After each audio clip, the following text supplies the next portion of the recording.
Nagpulasan ang mga tao eh. Tama ba ako?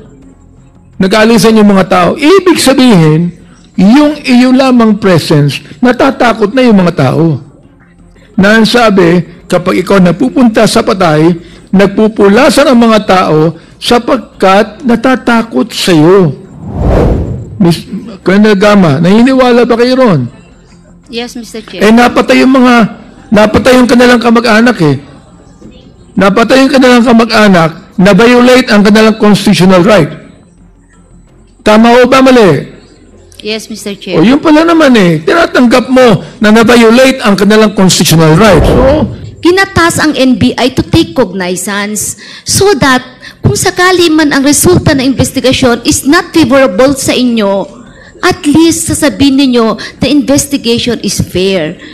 And I am very sorry in behalf of my men na nagkamali sa inyo. I'm very sorry. But I cannot control all of them. Lahat sila trained police officer. Alam nilang rules of engagement. But alam mo, once you are in the ground, you will always use your discretion. Hindi mo yan talaga, instinct yan ng tao, discretion. At nakita ko rin naman na ginamit na nagkakamali. Inaamin ko may nagkakamali. napapansin ko na habang bibigyan ng salaysay si Baby Rosales, siya ay nakatingin kay Colonel Garma. Bakit?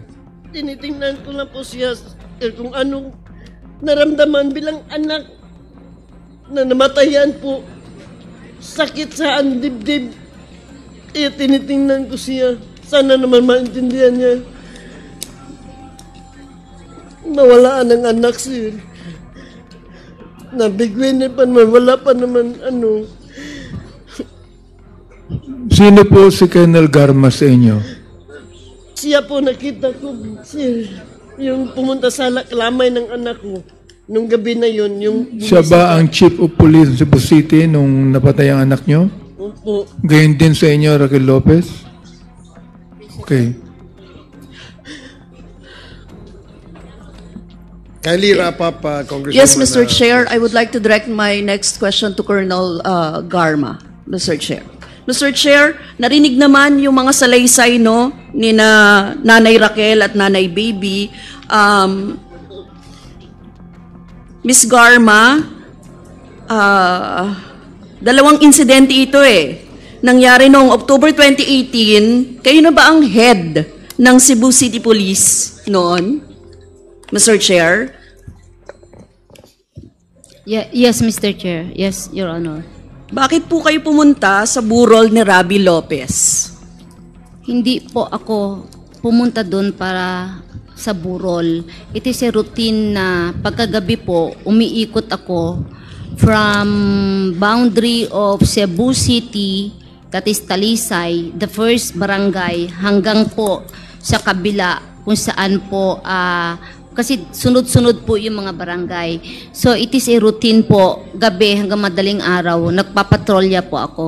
So, I pass by po dun sa burol po nung anak ni Miss Rosales po. At napansin ko na puro sugal, marami po nagsusugal. So, sinita ko po, sabi ko, huwag kayong magsugal. Instead, mas maganda magdasal. Yun lang po.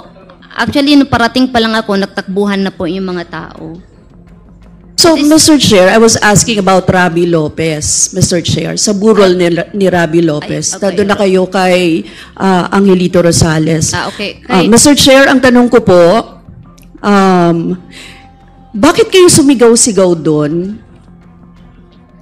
Ano yung, sabi niyo routine eh, di ba? So, kung routine lang siya, bakit merong pagsigaw-sigaw na nangyari?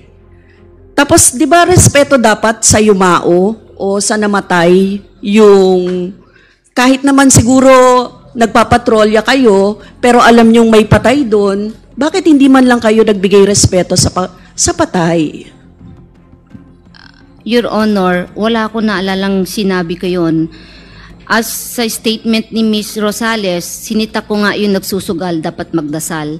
I don't think so po. Wala ko naalalang sinabi ko yun sa burol po ng anak ni Miss Lopez. Kasi usually po, pag umiikot ako na may mga patay, pinagbabawalan ko ang sugal, ini-encourage ko magdasal. Even when I was the station commander po ng Davao City, yan po ang stand ko mula noon. Ine-explain ko na dapat ipagdasal ang patay, hindi nagsusugal. Mr. Chair, may I ask again, Raquel, ano po bang nangyari? Boy ito, Ma'am Karma, katupag agi ni mo, hapit na ka maabot sa amo ang dapit, nanagan to mga tao na milar. Nawagtam ko itong cellphone sa kong anak, kaya nakuyawan to sa nga nangagi mo. Ngayon, ang sabi mo, pag daan diha sa amo, niingon pa ka nga, bakit sila patay dito? Marami ni sila. Ano niya, mga tawa to, nanagantanan kay, nahadlok beto ninyo. Mura ito, di ko mamakak. Mura ito, Ma'am Garma. So pagdaan niyo po, Ma'am Garma, malapit na po kayong umabot sa amin, nagtakbuhan na po ang mga tao. Nawala pa nga po ang cellphone ng anak ko. Pagdaan niyo po sa amin, yun po, sinabi niyo po, bakit isa lang ang patay dito, marami sila. Hindi po ako nagsisinungaling. So yun, Mr. Chair, yung nangyari, no? Mr. Chair, I would like to ask again, Ms. Garma, yung kay Angelito Rosales, na umano'y sa kwento, no? Mistaken identity ang nangyari. Ikaw, bilang head ng Cebu City Police, meron bang ginawa para maibsan yung kamalian ng mga tao na pumatay kay Angelito Rosales? Considering that mistaken identity ang nangyari kay Angelito Rosales, or is he considered as a collateral damage? Mr. Chair, I cannot comment on the case of the son of Ms. Rosales because I can no longer recall the case. Siguro let us check the records and perhaps we will be able to know the status of the case right now. Mr. Chair, I would like to ask, no? Kasi noong head pa siya ng Cebu City Police, ilan ba yung naging collateral damage sa operations nyo? Ilan yung minors? Mr. Chair, I think it would be best to go on the records kasi matagal na po yun, wala po akong ma-recall na kung ilan po, kung meron man po. So, Mr. Chair, masipag kayong magpatrolya, pero hindi nyo natatandaan kung ilan yung naging napuntahan ninyo, naging collateral damage dito, ilan ang minors, Mr. Chair? Mr. Chair, sa dami po ng trabaho kasi ng City Director, I'm sure po na Okay, Mr. Chair. meron po kasing station commander na katutok po dyan. Okay, Mr. Chair, ito na lang. Si Bladen Skyler Abatayo, 4 na taong gulang, shot during a drug operation in the head, no? Kilala mo ba to? Skyler. I can remember, Mr. Chair, NBI took cognizance of the case. Bumitaw po ang City Police. I think it would be best to inquire po sa NBI yung status po ng case, Mr. Chair. Kasi minsan po, yung mga biktima, they prefer the NBI. So, bumibitaw po kami para sa ganon, maalis po sa isip nila na may bias po yung investigation. I think I can recall it's NBI po. So, Mr. Chair, during your time, si Skyler, he was shot pala sa dibdib, hindi sa head. Ano? Gumagawa lamang ng kanyang assignment noong siya'y nabaril sa dibdib, pero walang ginawa yung opisina ninyo tungkol sa kaso ni Skyler, or direct kasi sa NBI ito ipinasa? Pagkatapos ng nangyari kay Skyler, meron ba kayong ginawang mga hakbang para makasiguro na hindi mauulit yung mga ganitong pangyayari, Mr. Chair? Mr. Chair, initially, nag-process po ang local police, but ang nag-intervene eventually is NBI. So we turned over. I think yun ang pagkaka-alala ko po, na turn over ng local police po lahat sa NBI. Kasi po, para po sa ganon, hindi po mapag-isipan na may bias. So NBI, pero sa inyo, wala kayong ginawa. You just turned it over. No, Mr. Chair, meron po, kaso nga lang, nagkaroon ng preference na NBI. So pinagbigyan namin na NBI na lang kasi baka kung sakali hindi favorable ang results sa kanila, baka sabihin po na inayos. So bumitaw kami para sa ganun maging neutral yung pong investigation, Mr. Chair, Your Honor. Mr. Chair, Reina Garma was the head of the Cebu City Police at the time Rabi Lopez and Angelito Rosales were killed by police officers on October 4, 2018. Both are victims of lack of due process. For Angelito Rosales, he was also a victim of mistaken identity. Paano pa kaya yung mga hundreds of collateral damage victims killed during the war on drugs ni Rodrigo Duterte, Mr. Chair? Now, I would like to present, Mr. Chair, the 2 videos of interviews with Ms. Reina Garma. Pwede po ba nating ipakita? Secretariat. Yeah, I again, I'm very sorry that happened to an innocent child. When we talk of the war on drugs, even innocent lives pwede madamay. This is a classic example already. And I hope it's an eye-opener to all of us, not only sa police, to be more, careful, and we are really sorry na nadamay ang bata. And sa mga involved in sa drugs, this is what happens also. And to those innocent people, you can be victim anytime. So let us all be vigilant when we talk of war, to fight yung illegal drugs. Paano kung ng family needs justice? Yeah, everyone needs justice. Even the other victims of crimes. You know, there's always justice. Even the suspects, there should be justice.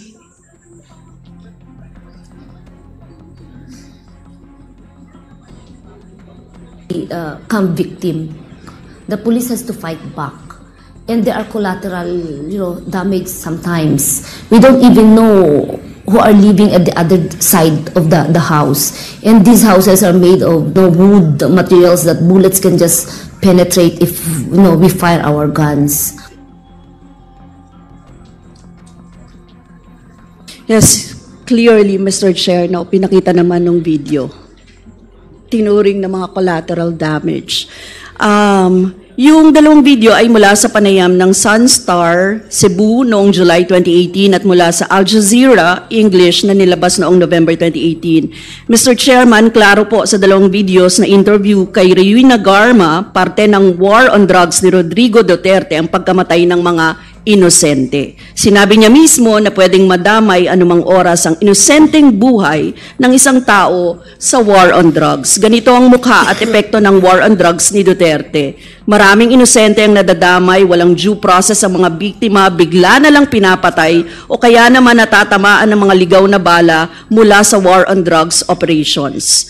Mr. Chair, during Reina Garma's stint as head of Cebu City Police, intense ang naging war on drugs ni then President Rodrigo Duterte. Madugo, walang due process, even innocent lives are lost. Sinabi ni Reina Garma na everyone needs justice, pero nasa ng hustisya para kay Rabi Lopez, kay Angelito Rosales, kay Skyler Abatayo. Nasaan ang hustisya para sa daan-daan at libo-libong pinatay at namatay dahil sa war on drugs na inilunsad ng Duterte administration?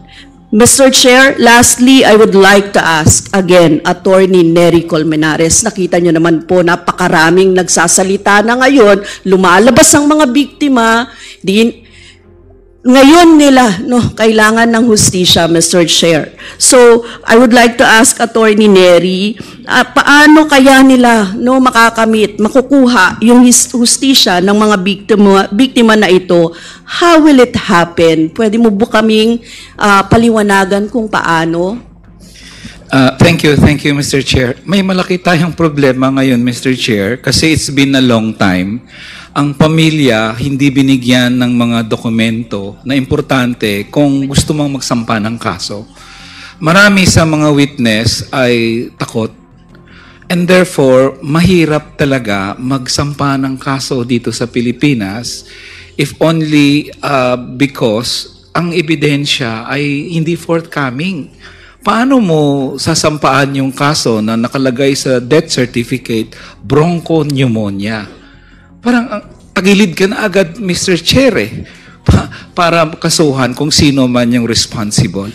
Paano mo kakasuhan pagpasok, patay ang mga CCTV? Only the word of the police team that went inside the jail ang pagbabatayan mo dito. Paano ka, grabe ang, there is, the perpetrators, of course, must be held to account for this. But not only that, there is also the infrastructure of impunity.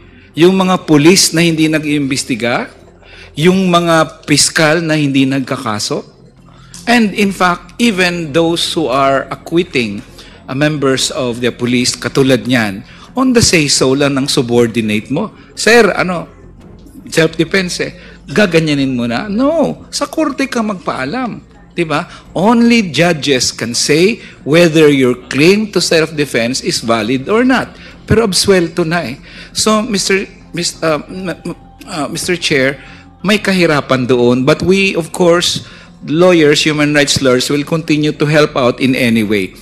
Pero, may kaso ngayon, Mr. Chair, sa ICC. And in this case, Mr. Chair, dito medyo umaalagwa ang investigasyon because they started way back in 2017, 2018. So matagal na yun na sila nakakalap ng maraming dokumento and therefore, para sa mga biktima, isa itong paraan para roon sila ng hustisya. I'd like to quote one of the nanay na nagsabi kanina kung bakit hindi sila nagkaso. And her statement best sums up the status of the families of the victims. Hindi po sa amin ang batas. Maraming salamat, Mr. Chair. Yes, thank you, Mr. Chair. Mr. Chair, siguro lastly, siguro it's about time na yung Marcos administration should pursue yung ICC. Kasi panahon nito na lumalabas yung mga biktima at nagbibigay talaga dapat ng kaukulang suporta para sa kanila, Mr. Chair. So kung hindi, ma-accuse din natin ng Marcos administration of human rights violation kung hindi magkakaroon ng hustisya ang mga biktima. Maraming salamat, Mr. Chair. Thank you, Congresswoman Brosas. The next to interpellate is Congressman Raul Manuel. You're recognized. You have 10 minutes. Thank you, Mr. Chair. Meron tayong ilang mga tanong na lamang dahil narinig na rin natin ang sinabi ng kamag-anak ng mga naging biktima kasama ang mga bata at kabataan sa siyudad ng Cebu. Mr. Chair, tanong natin kay Colonel Garma. Upon hearing yung mga testimonies, tapos meron nga rin po siyang pinuntahang mga lamay ng mga naging biktima ng war on drugs sa ilalim ng kanyang pamumuno bilang Cebu City Police Chief. Mr. Chair, ang tanong po natin, so sa ngayon po ba ay kaya ng panindigan, kaya ng i-confirm ni Colonel Garma na may mga pinatay na mga inosente, pati mga bata sa Cebu City under her watch as Cebu City Police Chief bilang bahagi ng pagpapatupad nila ng anti-drug operations? Mr. Chair, can I expound on my answer, Mr. Chair? Okay, Mr. Chair. Please proceed. Thank you, sir. Pag pumunta po kayo ng Cebu, maglakad kayo from Pasil hanggang sa kaduluduluhan po ng boundary ng Mandaue at lahat po ng bahay diyan dikit-dikit, as in dikit-dikit gawa ng kahoy. Nung dumating po ako, ang droga, para lang po siyang betchin at asin na binebenta sa gilid. Ang sugal, parang wala lang. Nasa tabi lahat ng lamay, puro sugal.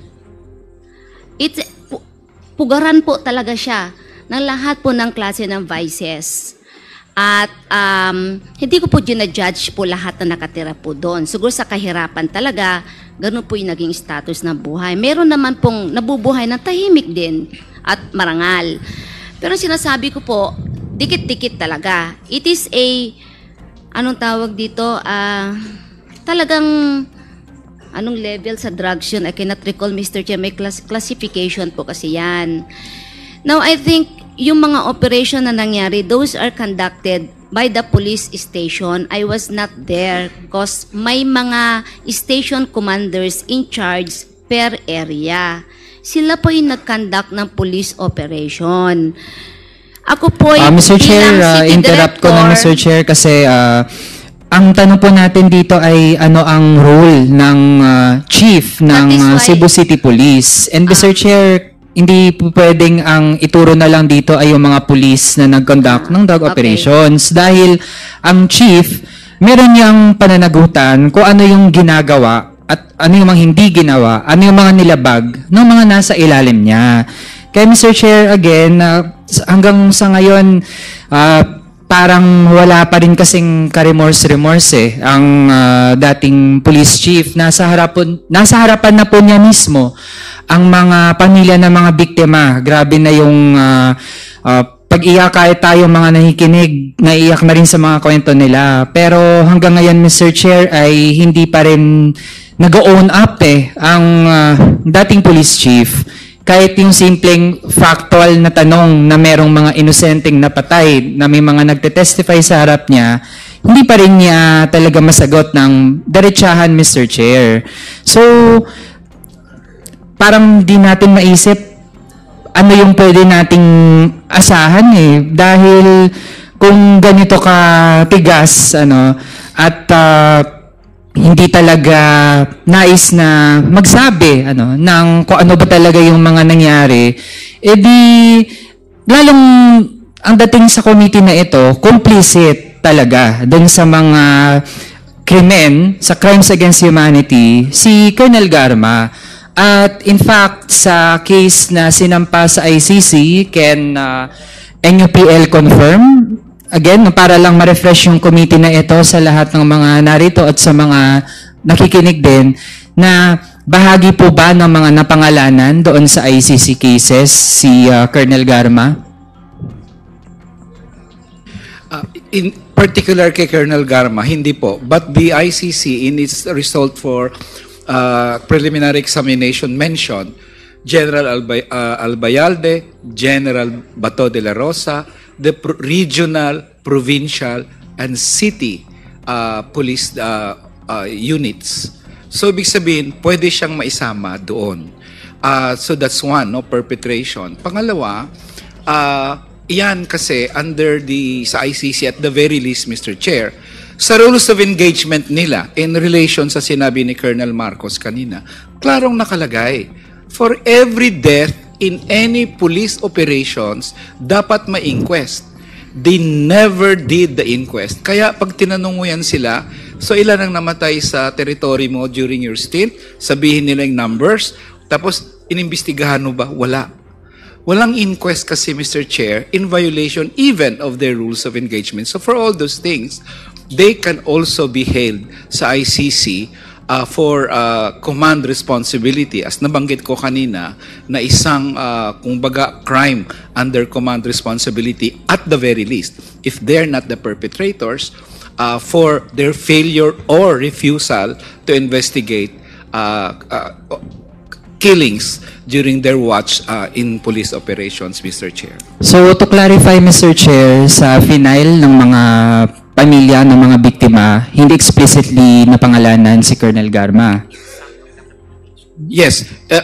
Pero ICC ang itself said that the regional, provincial, and city police units are included in the investigation, Mr. Chair. So, ibig sabihin, pwedeng imbestigahan ng ICC si Colonel Garma? Definitely so, Mr. Chair. E di kung ganun, Mr. Chair, na hindi pa rin talaga kasi nagpapakita ng remorse kahit katiting si Colonel Garma, e di damay talaga siya doon sa mga mananagot eventually sa mga napatay under the war on drugs na pinatupad as ito labeled as the Project Double Barrel based sa Command Memorandum Circular 16 Series of 2016. Ngayon, Mr. Chair, we received a copy of this printed affidavit that was signed by Colonel Garma. Can she confirm na ito ay isang affidavit na with her knowledge ay na-produce ito at hindi siya na-pressure ni naman sa pagpirma sa affidavit na ito, Mr. Chair? Yes, Mr. Chair, Your Honor. Okay, Mr. Chair, may ilan kasing mga striking laman ng affidavit na pinirmahan ni Colonel Garma. Mr. Chair. Mr. Chairman, Mr. Chair. yeah, Mr. Chair, may we be allowed to give us a chance or time to read this affidavit that was just submitted to us by the resource persons, considering that we just received this affidavit. I think it is incumbent upon this committee to give us a time to read about this. Or maybe we allow the resource person, in the person of Rohina Garma, to have an executive summary of all this affidavit that she submitted to us, Mr. Chairman. So what is the Mr. what is Chair. the request of Congressman Fernandez?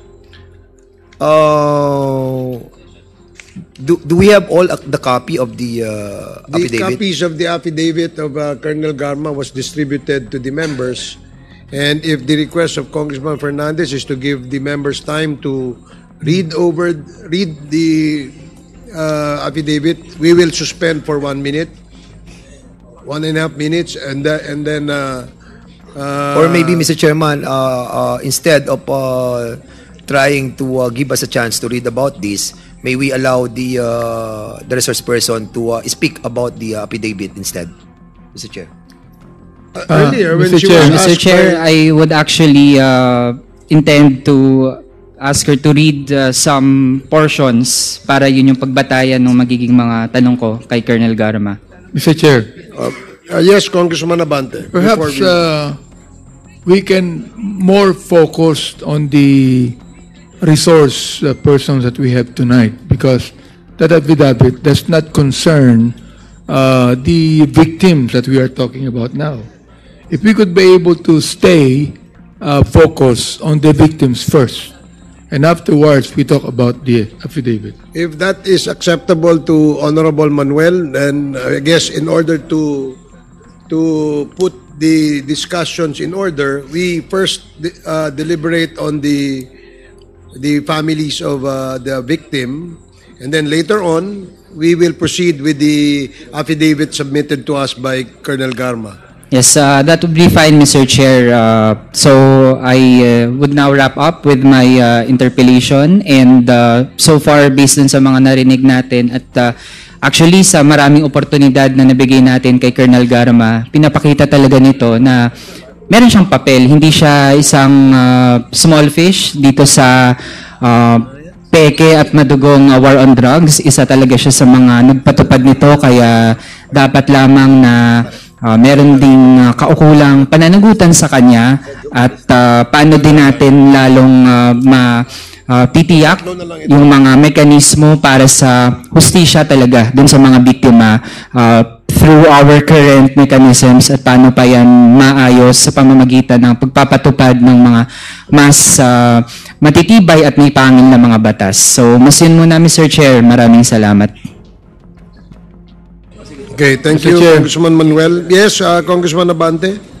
Yes, kanina po sa testimony ni Raquel Lopez, sa sinabi niya na nagpunta sa kanila si Colonel Garma, at ang katwiran po ni Colonel Garma, siya po ay nag-rekurida paggabi, ano po, at sinabi niya na sumigaw si Colonel Garma. Pakiulit nga po, Miss Lopez, ang ginawa ni Colonel Garma doon sa inyong bahay, noong Lamay. Ana ra siya nga, pag-agi niya sa buha nga, nganong gibilaran manininyo? Mo to nga, wa man di ko kinanagan mga tao. Ni ana ra dayon, ni ana siya nga, bakit isa lang patay dito? Marami ni sila. Mora to, Your Honor. Okay. Naintindihan ko naman, no, ang iba, ang Tagalog, no. So, Colonel Garma, iyo bang tinatanggap yung sabi ni Raquel Lopez? tungkol sa insidenteng yan? O hindi mo maalala? Mr. Chair, hindi ko talaga style magsabi ng ganun. Kaya it's not part of my vocabulary. Kaya wala akong maalalang may sinabi po ako. Definitely. Kasi pag ganyan mga nakaburol, I am more focused sa sugal. At nagsinasabi ko, ipagdasal ang namatay.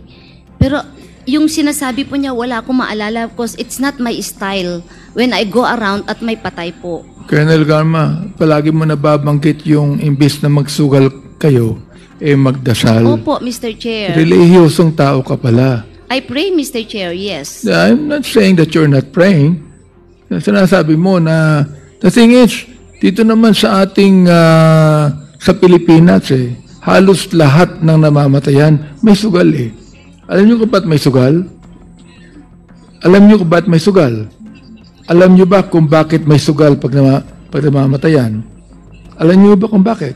Dalawa po ang reason. Anong reason? Pagkakaalam ko po, para gising po yung magbantay and or para po may fundraising. Yun ang pagkakaintindi ko po. Aside from the thing is, ang alam ko dyan, ako, bilang congressman, nagpapatay po ako halos lahat, 90% ng mga namamatayan, nagusugal, sapagkat doon, sa mahihirap sa mayayaman wala Bakit po? Sapagkat doon lamang sila kumikita para mapalibing nila yung kanilang patay. Tama, Your Honor. See? Yun ang sinasabi ko sa inyo. Oo. Ngayon, ako, nagdadasal din ako Pero, palagay nyo kaya yung kanyang pagdadasal, ibibigay nyo yung pera para ipalibing yung tao? Hindi naman Ibig sabihin yan, sinasabi nyo, huwag kayong magsugal, nagsasalita na kayo doon. Sinasabihan nyo yung mga tao. Tama ba ako mali? Sinasabihan nyo, huwag na kayong magsugal, magdasal lang kayo. Sinasabihan nyo yung mga tao. Tama ba ako? Hindi. Sinasabihan nyo. Mr. Chair, there's nothing wrong kung magsabi ko. Hindi Kasi sir... sabing there's something wrong. Tanay lang. Okay po. Hindi ko sinasabing there's something wrong. Ang tanong ko ito. Therefore, nagsasalita kayo doon sa lamay at sinasabi nyo sa mga nagsusugal o wag na kayong magsugal, magdasal na lang kayo. Tama ba ako? Hindi.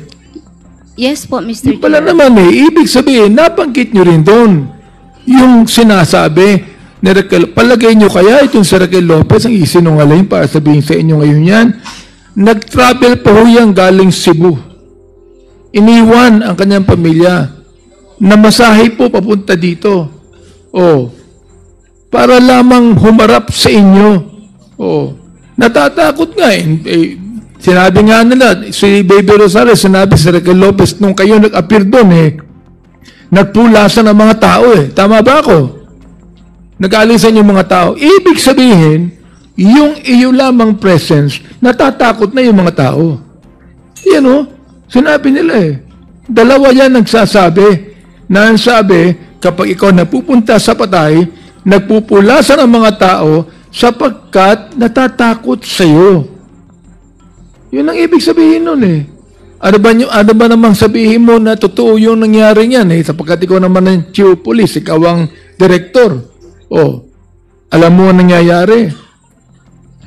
Colonel Garma, naif lang natin ditong makita yung katotohanan at malaman natin kung sino talagang dapat na responsible dito.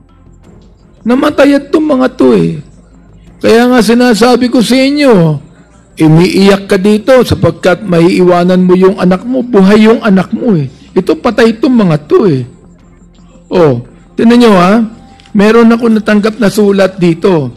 Urgent motion to allow Rowena Garma to undergo medical check-up. Ito nakalagay. Ano ang isang sinabi dito? Muban's request is premised on her basic human right to health and her constitutional right to life.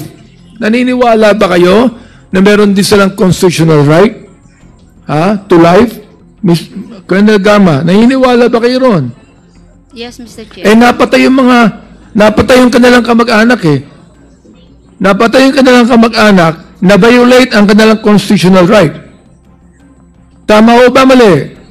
Yes, Mr. Chair. O yun pala naman tinatanggap mo na na-violate ang kanilang constitutional rights. So, Mr. Chair, dito, binasa ko dito ang iyong karapatan at nais nyo na i-approve namin itong sulat na ito sapagkat meron kayong karapatan as provided for by the Constitution at yung aming yung ating Constitution.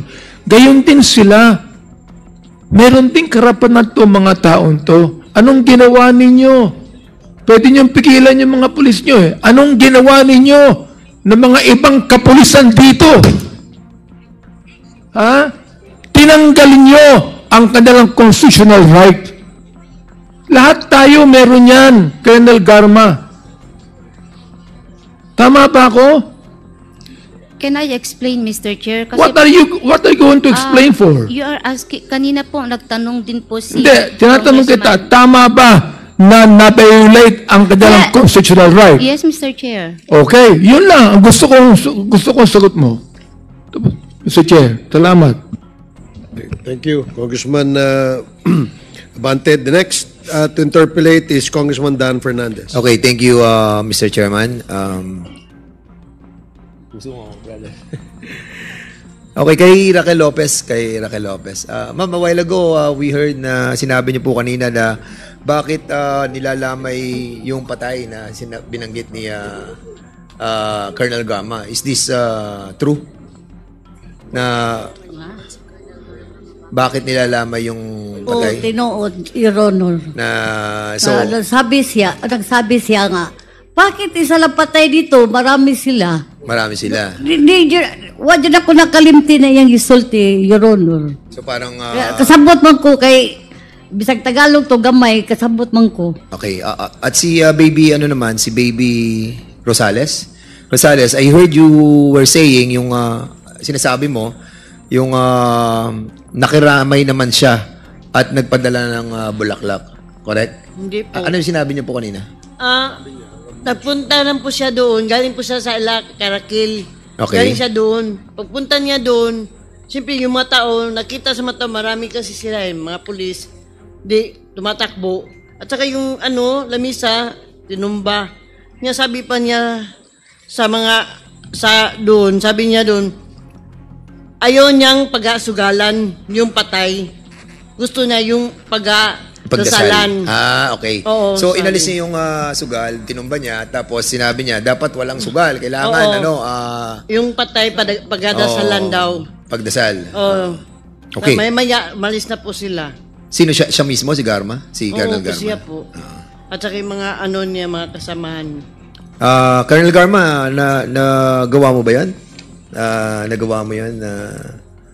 Considering that ikaw yes, Mr. Chair, kasi almost every night po, umiikot ako para makita ko yung sitwasyon po dun sa area po ng Cebu City.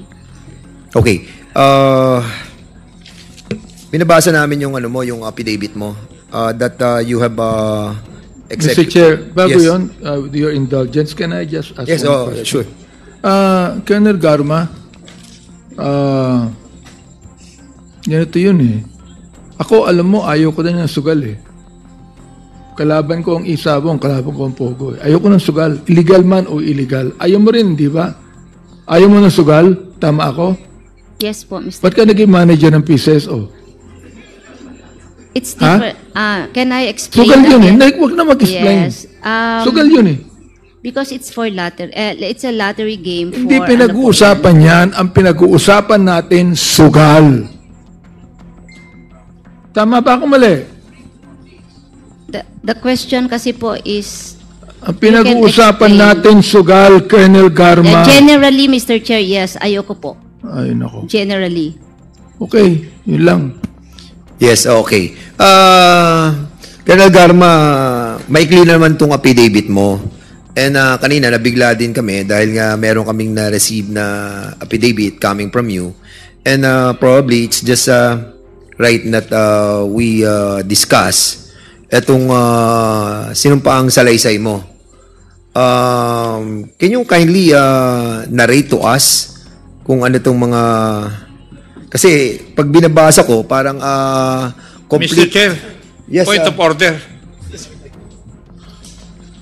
Tapos na po ba tayo sa mga victims ng EJK? Kasi a while ago, the Honorable Manuel was prevented from asking questions regarding that affidavit. So, Mr. Chair, what are we going to do first? Based on the list that I have, the interpellators for the victims or the victims' families, the last was Congressman Dan Fernandez, and then meron pa pala. I'm sorry. I have to correct this record. There are two more interpellators, Congressman Lordan Suwan and Congressman Ray Reyes. So we will proceed. We will continue with the victims, and then go back to the affidavit.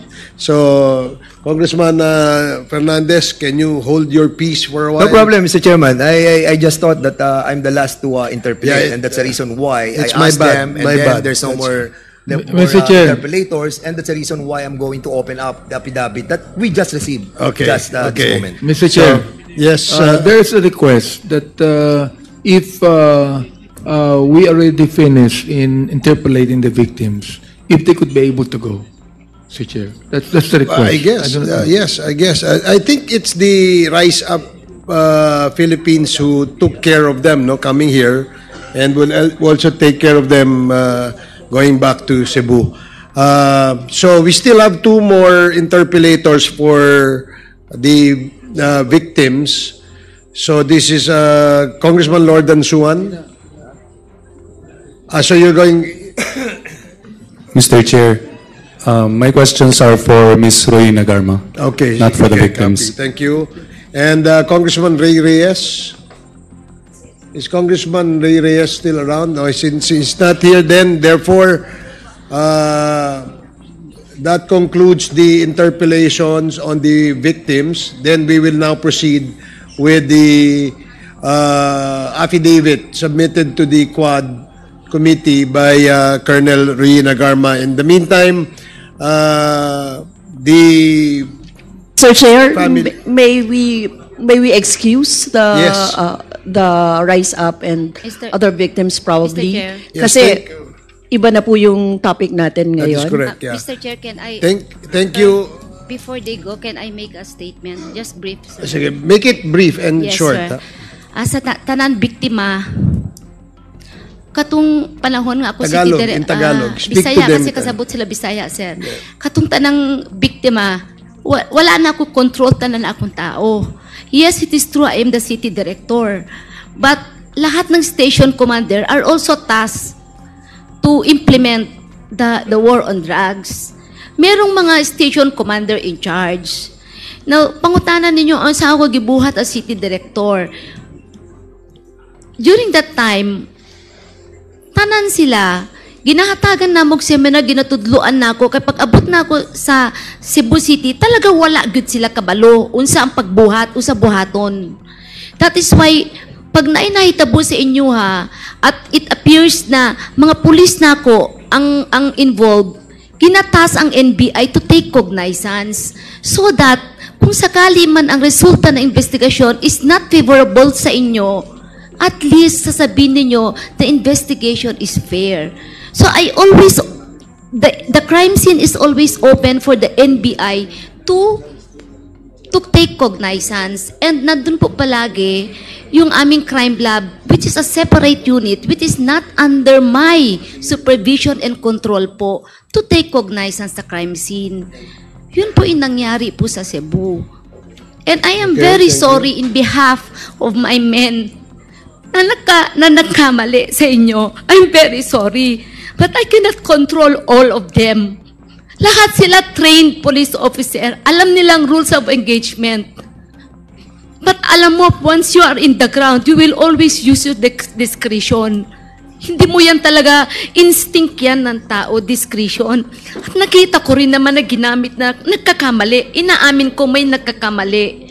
Pero pinagbibigyan ko kung saan nyo gusto mag-file ng case, pinagbibigyan ko, hinahayaan ko. At lahat po yan na-process ang crime scene. Which is not under my control ang crime scene. Separate unit mo humahawak niyan. Then I am sorry to all victims kung hindi ko na-investigahan isa-isa yung case nyo. Okay, salamat Colonel Garma. Mr. Chair, Mr. Chair. Yes, I want to appreciate Colonel Garma for apologizing, no. But I just would like to correct her because she said a moment ago that she believes in the constitutional right of these victims. Now she is saying that they know the rules of engagement. What rules of engagement are you talking about here? The fact is this, Colonel Garma. Your men, and that includes you, violated the constitutional rights of these people. Now, that is not the rules of engagement of the Philippine National Police. If that would be the rule of engagement, then this committee will amend and look at the rules of engagement because that is wrong. The rules of engagement of the police must abide with the constitutional right of every victim. Yun lang, Mr. Chair. Para sa iba pang karagdagang mga balita at impormasyon, ay huwag po nating kalimutang mag-like, share at comment sa video na ito, at huwag po rin nating kalimutang mag-subscribe to continue supporting us. Maraming salamat po sa inyong panonood, at naway tangkilikin po ninyo ang aming YouTube channel.